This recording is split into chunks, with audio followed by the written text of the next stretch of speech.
అనంతపురం నగరంలో పట్టపగులు IDBI bank ఆవరణంలో జరిగిన దోపిడీ వెనుక ఉన్న అసలు కథను పోలీసులు 12 గంటల్లోపే తేల్చారు. 46 లక్షల రూపాయలు చోరీకి గురైందన్న వార్త నగరంలో సంచలనం రేపింది. అయితే అసలు ఈ దోపిడీనే జరగలేదని, ఇదంతా ఒక పక్క ప్లాన్ తో ఆడిన నాటకమని జిల్లా ఎస్పీ అనుభరాజన్ తెలిపారు. అనంతపురం నగరంలోని ఎర్రనేల కొట్టాలకు చెందిన పోతుల రాజు క్యాష్ మేనేజ్మెంట్ సిస్టమ్ లో ఏజెంట్ గా పనిచేస్తున్నాడు. ప్రతిరోజు వివిధ బ్యాంకులు, ఫైనాన్స్ సంస్థల నుంచి డబ్బు తీసుకుని బ్యాంకుల ఏటీఎంలలో జమ చేయడం ఇతని దినచర్య. అయితే ఇతని స్నేహితులైన 3 వ్యక్తులు డబ్బుపై ఆశపడి దాన్ని ఎలాగైనా కాజేయాలని ప్లాన్ చేశారు.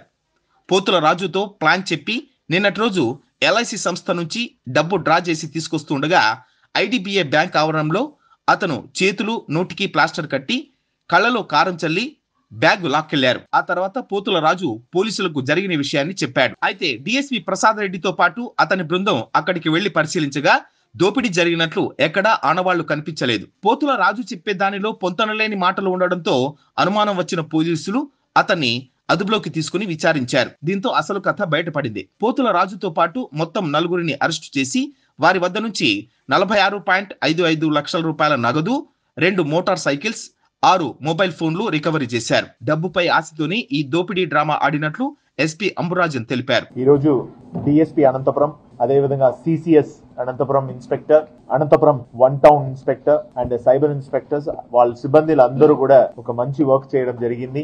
దీంట్లో నిన్న మాకు ఒక కంప్లైంట్ ఫ్రమ్ శ్రీనివాస్ అన్న వ్యక్తి, హీ వర్క్స్ ఇన్ సిఎంఎస్ లో సూపర్వైజర్ గా, సిఎంఎస్ సెక్యూరిటీ సర్వీసెస్ లో సూపర్వైజర్ గా పనిచేస్తున్నారు. ఆయన ఒక కంప్లైంట్ అనంతపురం 1 టౌన్ లో ప్రెజెంట్ చేయడం జరిగింది.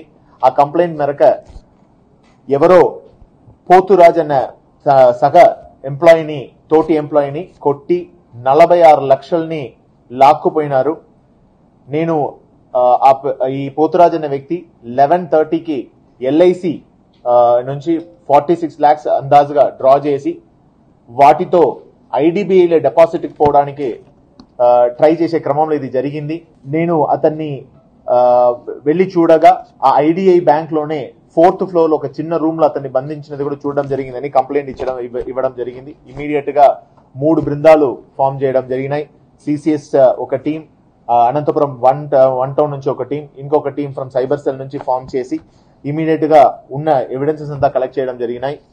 అప్పుడు ఇన్వెస్టిగేషన్ భాగంగా తేలినది ఏంటంటే సీసీటీవీ కెమెరాలంతా పరిశీలించిన తర్వాత పోతురాజు ఎల్ఐసి నుంచి అమౌంట్ డ్రా చేసిన తర్వాత నేరుగా ఈ ఐడిఐ బ్యాంక్ కి వెళ్లకుండా తన ఫ్రెండ్ రామారావు అన్న వ్యక్తి దగ్గరికి వెళ్లి ఒక 23 లక్షల్ని అతని దగ్గర అప్పుచెప్పి ఫర్దర్ గా అతనికి నువ్వు 3 లక్షలు పెట్టుకో, మిగతా 20 లక్షలు నేను అడిగేటప్పుడు ఇవ్వమని చెప్పడం కూడా జరిగింది.